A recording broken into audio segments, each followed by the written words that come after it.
네, 마지막 조는 그 연암 박지원의 평전을 맡은 수기 충전조입니다. 연암의 수기를 충전받고자 지은 이름이라고 하는데요. 그 연암의 유머를 아주 학구적으로 이해한 학구파들이 계세요. 유머를 이렇게 설명해줘야 웃을 수 있어요. 네, 멋진 조였고요. 네, 그럼 수기 충전조 나와주세요.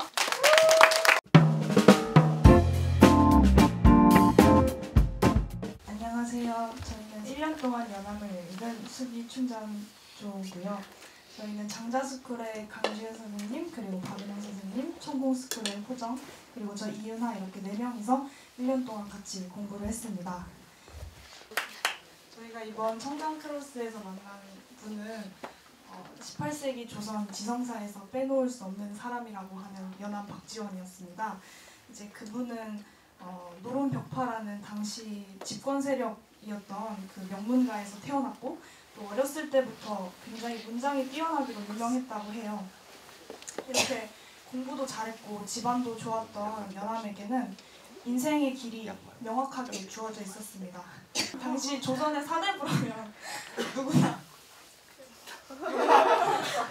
가고자 했던 입신양면이라는 길이었겠죠. 그 길은. 그런데 연암은 그 길과는 좀 다른 길을 가기로 합니다.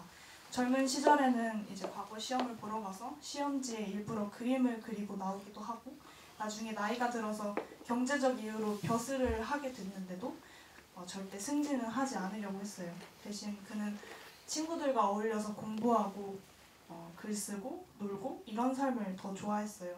그리고 거의 평생을 그렇게 살았습니다. 저희도 여기 가미당 남산가원에서 공동체 생활을 하면서 어쩌면 연암이랑 비슷한 삶을 누리고 있는 것 같은데 여기서 저희가 종종 이제 접하는 말도 우정이 중요하다 인생에 그리고 친구 관계를 중요시해라 이런 말들인데 그런 말들이 어떤 때는 와닿는 것 같다가도 막상 이제 글로 쓰려고 보니까 관계란 게 뭘까? 우정이란 게 뭘까? 이런 게 참 어려운 것 같더라고요. 그래서 1년 동안 연암을 보면서 이 사람은 참 사람 만나는 걸 좋아했고 친구 사귀는 걸 좋아했구나 또 그게 그 사람의 삶에 온전히 드러나고 있구나 이런 걸 좀 봤던 것 같아요. 그래서 이런 연암이 사대부의 길에서 벗어나서 살고 싶었던 삶은 어떤 삶이었을까? 이런 궁금증이 생겼던 것 같습니다. 그래서 저희가 연암이 일종의 삐딱선을 타기 시작한 거는 10대 후반부터였다 이렇게 생각을 했는데요.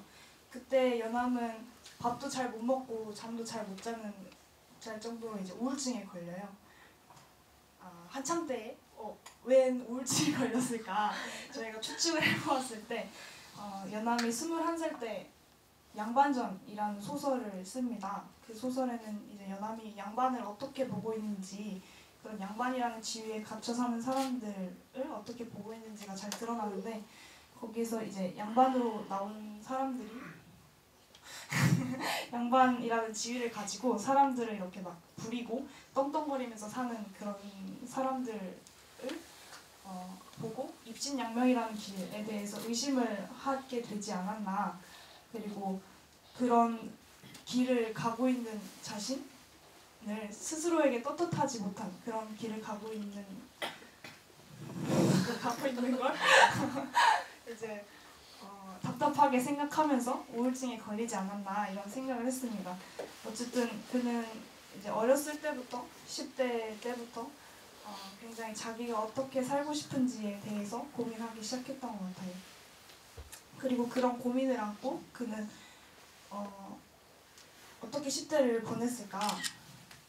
아까 양반전이라는 소설을 썼다고 말씀드렸는데 그 소설은 방경각 외전이라는 소설 모음 문집이 있어요. 그 문집에 수록된 글 중에 하나인데 그 방경각 외전에 수록된 글들에는 다양한 사람들이 나오고 다양한 이야기가 나와요. 막 거지도 나오고 똥장수 이야기도 나오고 도사나 기인 이런 어쨌든 특이한 사람들이 이렇게 주인공으로 나오는데 이렇게 특이한 사람들이 주인공으로 나오는 이야기들을 연암이 어떻게 쓰게 되었을까? 그 시작이 아까 우울증에 걸렸을 때 그 답답했던 때에 그 사람이 이제 자기가 살던 패턴을 벗어나서 이제 튀어나오면서부터 그런 소설을 쓸 수 있게 됐는데 이제 집과 과거 시험 공부를 오가던 이걸 벗어났죠.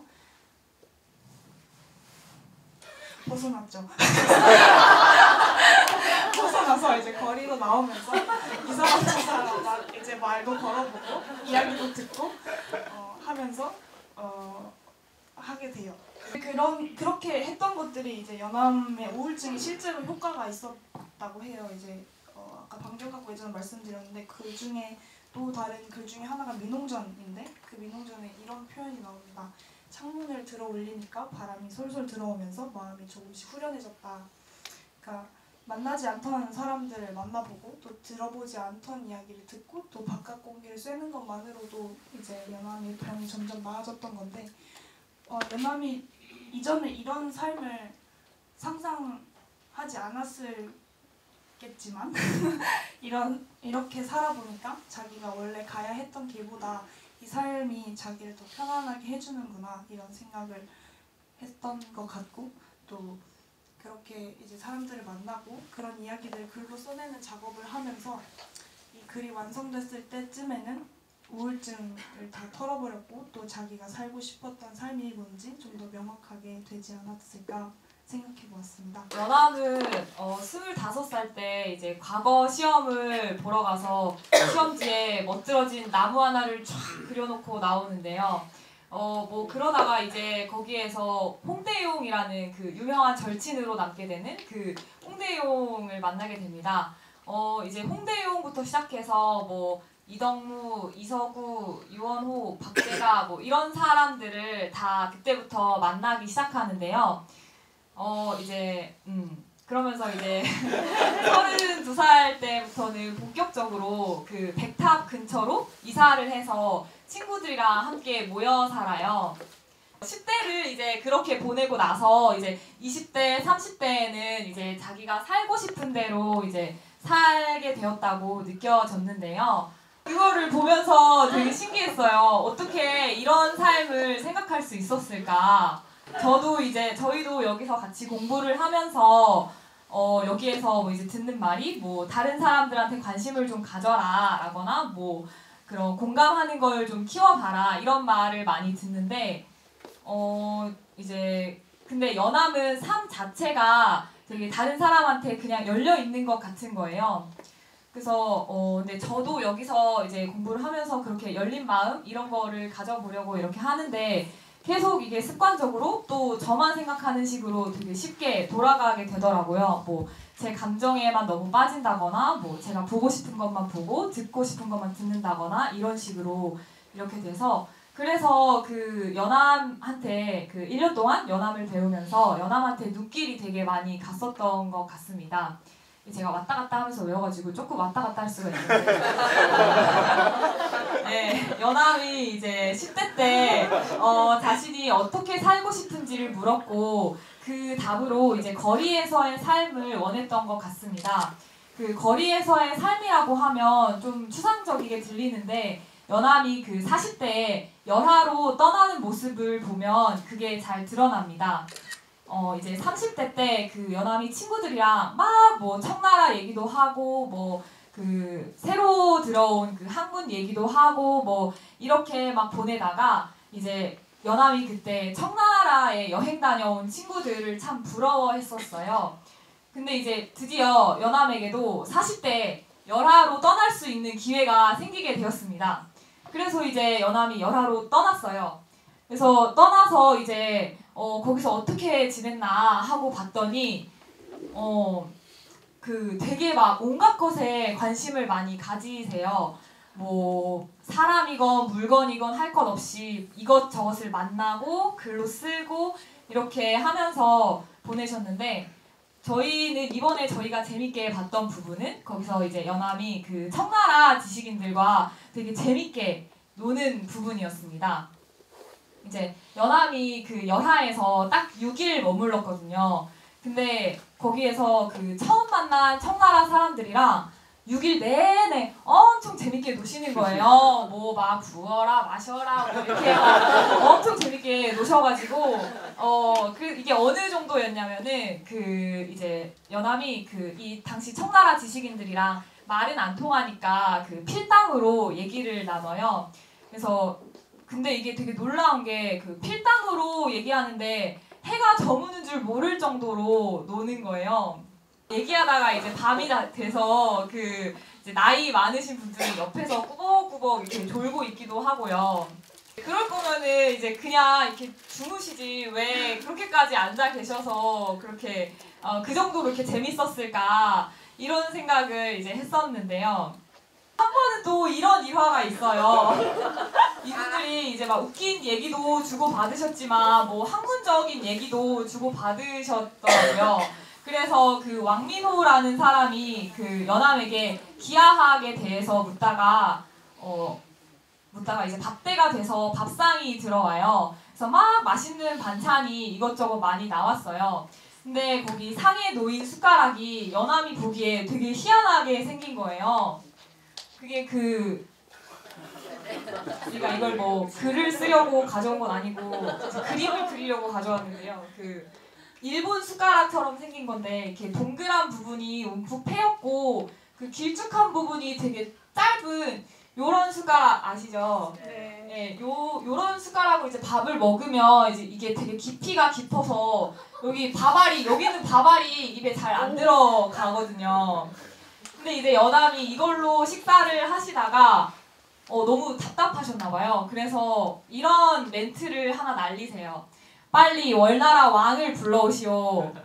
근데 그 옆에 있던 청나라 친구들이 밥 먹다가 갑자기 막 빵 터져서 배가 찢어지게 막 웃는 거예요. 제가 이 유머 포인트를 이해하기 위해서 글을 여러 번 고쳐서 썼는데 아직 정확하게 이해하지 않아요. 그래도 이제 제가 이해한 만큼만 설명을 해드리자면 이게 그러니까 연암이 말하시는 그 월나라 왕이 이렇게 생겼나봐요. 좀 목이 길고 입이 까마귀 부리처럼 이렇게 툭 튀어나와서 약간 이렇게 생겼었나봐요. 그래서 연암이 하시는 말이 이런 사람이나 이런 숟가락 줘라. 나는 이런 숟가락으로 밥 못 먹겠다. 이런 개그를 날리시는 거예요.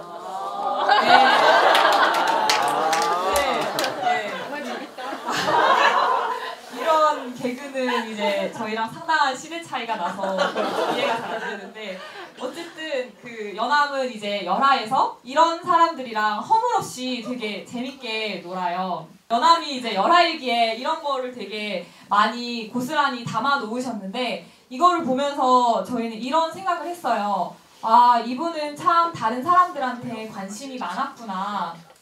그런 열하라는 낯선 땅에 가서 그런 말도 잘 안 통하는 낯선 사람들이랑 그렇게 자연스럽게 섞여서 놀고 또 그 노는 거를 되게 재밌어하고 좋아하고 또 그 좋아하는 거를 이렇게 자신의 붓으로 글로 써내기까지 한 거잖아요. 그래서 저희도 이제 연암의 이런 글을 보면서 연암은 이런 삶을 살고 싶어 하셨구나 이런 게 많이 느껴졌습니다. 친구들과 이제 사람들 속에서 이렇게 같이 웃고 놀고 공부도 하고 또 그런 삶을 글로 써내는 걸 좋아하시는 걸 보면서 저희도 이런 삶을 좀 더 알고 싶다라는 생각이 들었습니다. 내 안에만 갇히고 이제 나만 생각하고 이러는 게 아니라 다른 사람들과 함께 할 수 있도록 세계가 더 넓어졌으면 좋겠다. 네, 그런 발언을 키워가고 싶다라는 생각이 들었습니다. 네, 저희가 준비한 렉처는 여기까지고요. 같이 인사드리겠습니다. 네, 감사합니다.